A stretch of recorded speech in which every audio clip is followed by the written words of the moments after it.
Alrighty, folks, welcome back to the channel. Hope you are well. And today we are back in Sisu Pinkki for stage 5.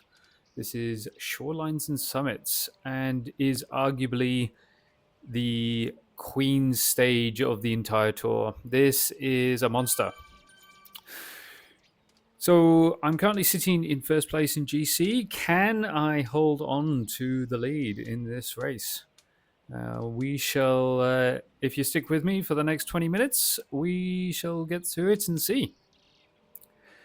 So yes, this is the Queen Stage, Shorelines and Summits. This is it's like 46.1, but it's around about 50 kilometers, actually, with the lead in. So this is going to be one brutal hour and a quarter in the saddle. So we start off near the jungle start pens, and then we descend through the Mayan jungle before turning left just to hit the new southern coastline road. Hugging the coast along the end of the grade, we continue on, which is mostly flat but a little bit lumpy. And then we continue over the hill, around the roundabout, through the end of the desert, and then we hit the epic KOM. Here we ascend up Epic KOM, which is 9.5 kilometers with a 3.9% gradient, before hitting the radio tower KOM. It's 1.16 kilometers, but it is 12.8%. Then we descend the backside of Epic KOM before heading back to where we started. So here we go. Nice little bit of power off the start line just to get out in front. How am I feeling? I'm feeling very nervous at this point going into this race. It's been very surprising to be leading Category B, I must admit, and now all of the pressure is on. So I am definitely feeling it at the moment. You can see by the total number of riders, I think there was a 400 odd actually in this particular race, that this was one of the more popular time slots. So this was 4 o'clock, I believe, on a Saturday afternoon. Sorry, 6 o'clock. And I did this because I know this is one of the more popular slots. There's a lot more riders.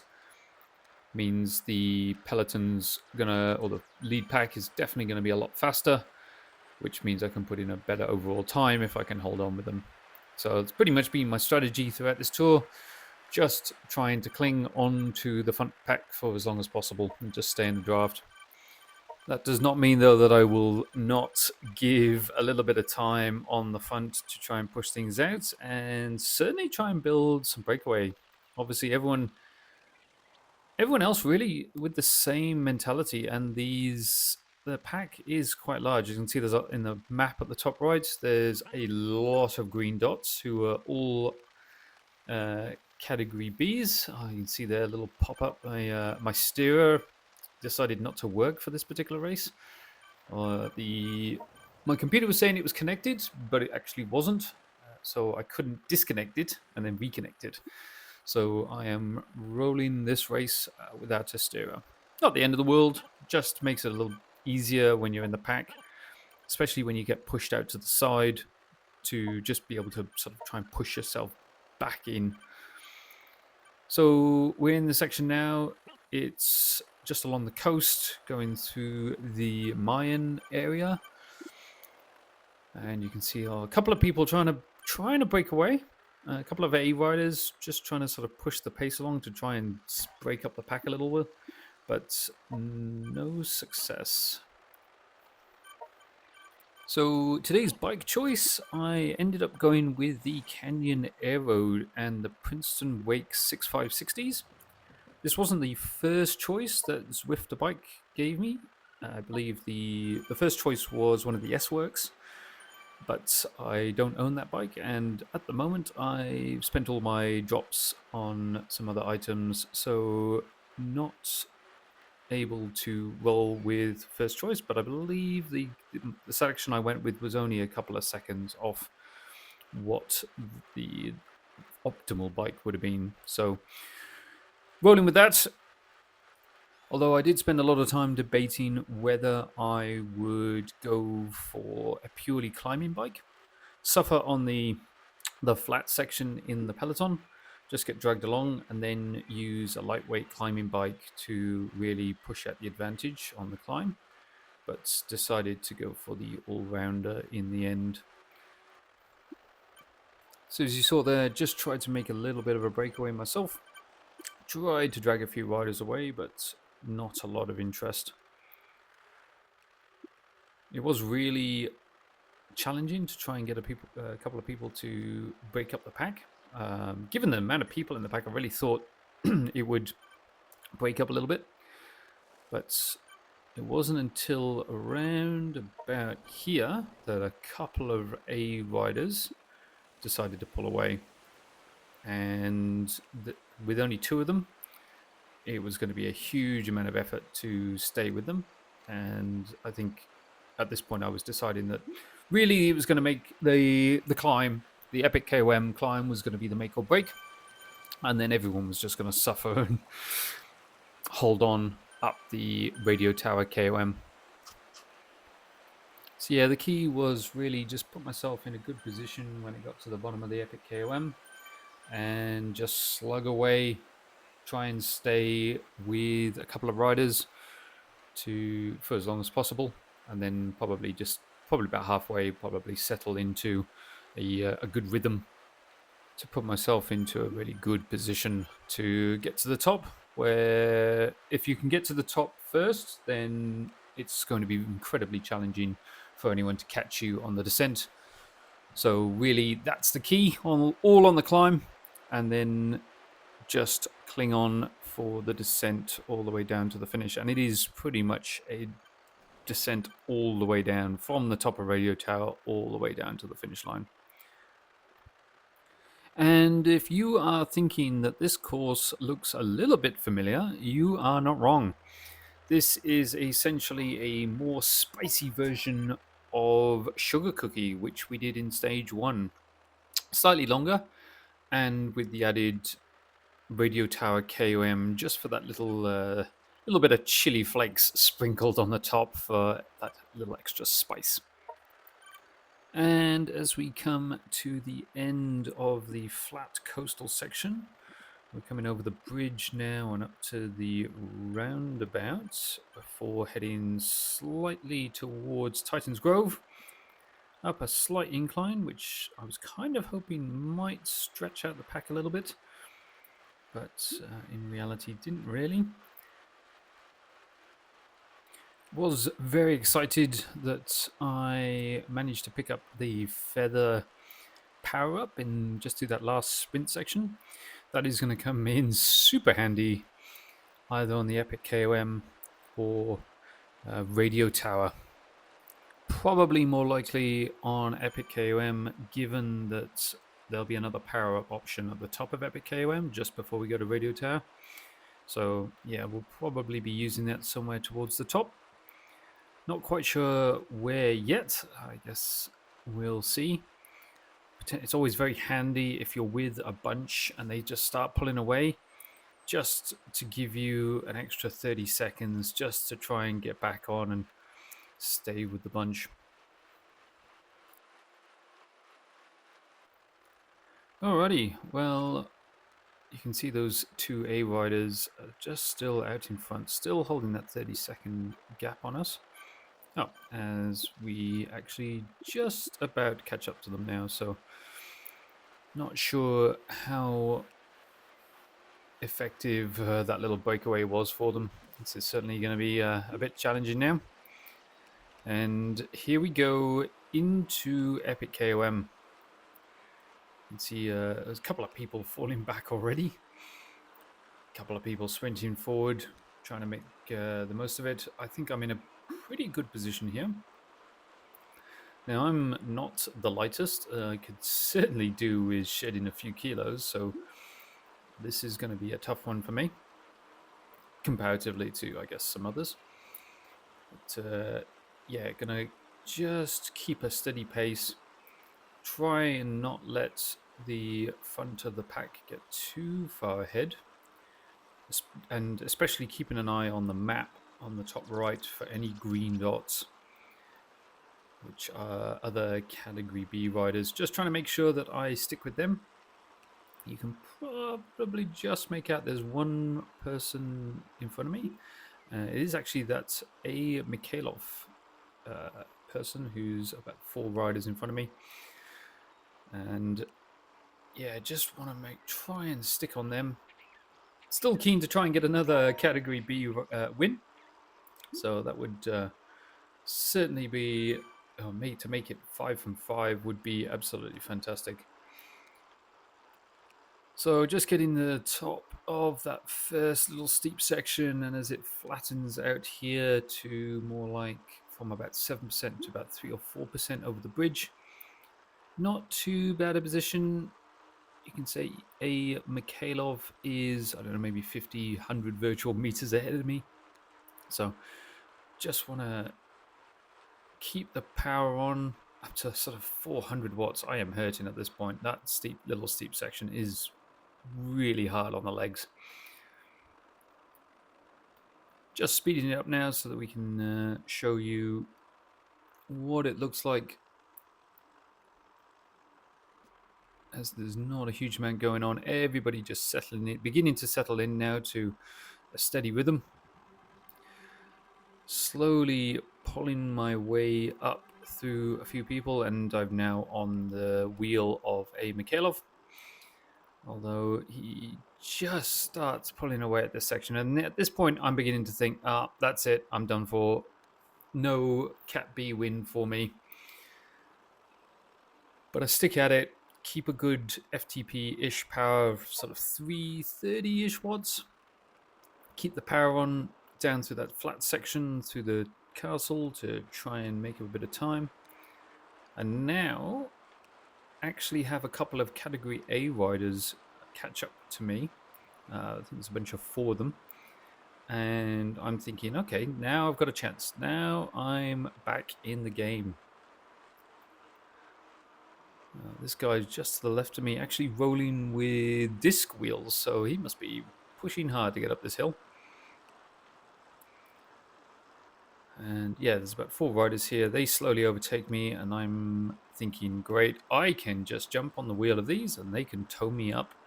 And I can then jump onto the wheel of a Mikhailov again. So slowly beginning to pull back now.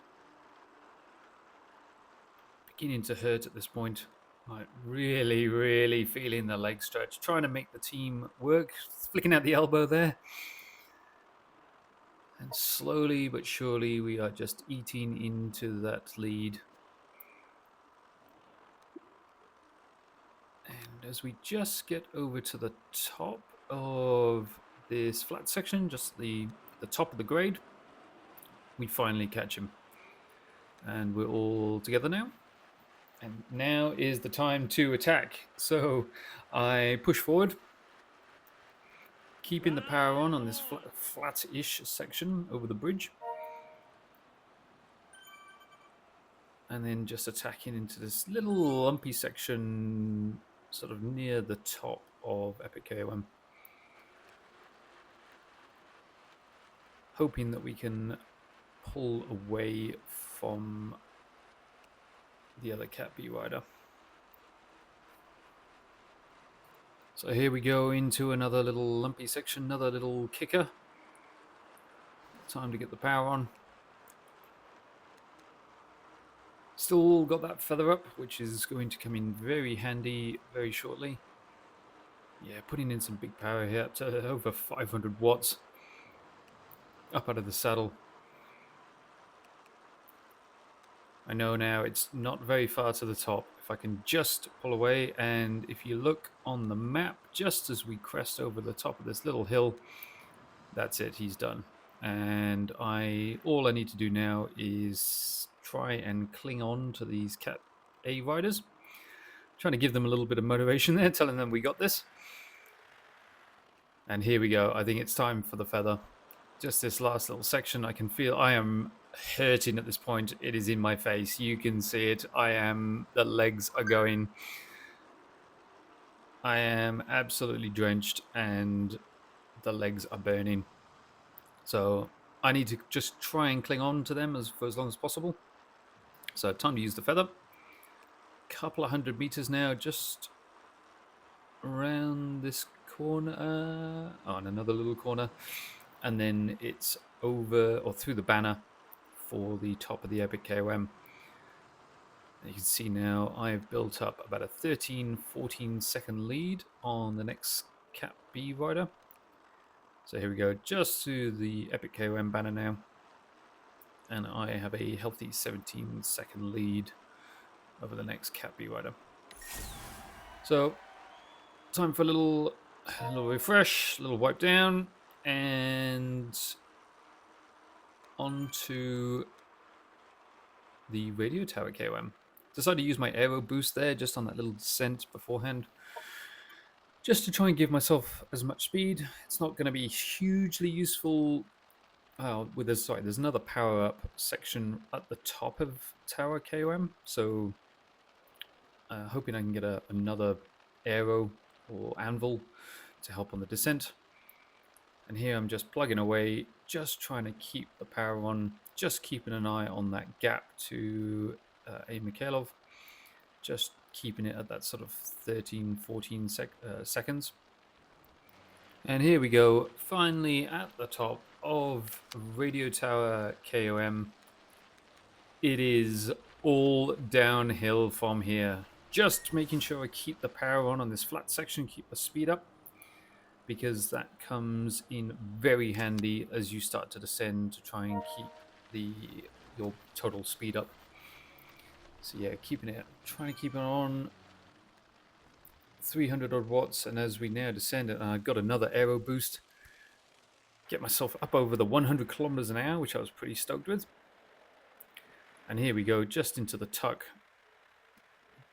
Just a opportunity to rest a little bit. Managed to take another rider there, which I was pretty happy with. And yeah, into the tuck again as we descend. And just caught to another rider. Category A rider, A Nevin. And I'm thinking, okay, fantastic. Maybe we can work together here on the descent. And yeah, she jumps on my wheel and just on this little climb here, and then we start working together. So just finishing the top of this tiny little climb, and then we descend down. And got myself a little upgrade there, which up to level 67. So I'll have to go check out what exciting things I've been granted. 2 kilometers to go. And this is just a sprint, basically. This is just a coast over the finish. I'm not really racing against this Nevin person, but I will happily work with her to increase my total time. A couple of 100 meters. And we will be done. I got a healthy 36-ish second lead over the next Cat B rider. So very happy with that. This will and over the line. So hopefully that will put me in good standings. Just confirmation there that, yeah, I again was top Cat B. 5 wins from 5. Absolutely stoked. That was such a hard race. It was a mix of everything. It was tough to stay in the group on the flat sections, and then a really big effort and really hurt the legs going up Epic KOM and Radio Tower. Very strange doing a descent to the finish, but I will absolutely take it. So, did I hold on to first place? I absolutely did. So I am leading Category B in the GC still. However, I've now been promoted. I gained 10 racing points, which puts me up to 694, which now puts me into Category A. So next race, I'll be racing in A. with the cutoff for Category A being 690. So I will be racing with the big boys and girls next week. So until then, stay rubber side down, ride well, and have a fabulous week. See ya!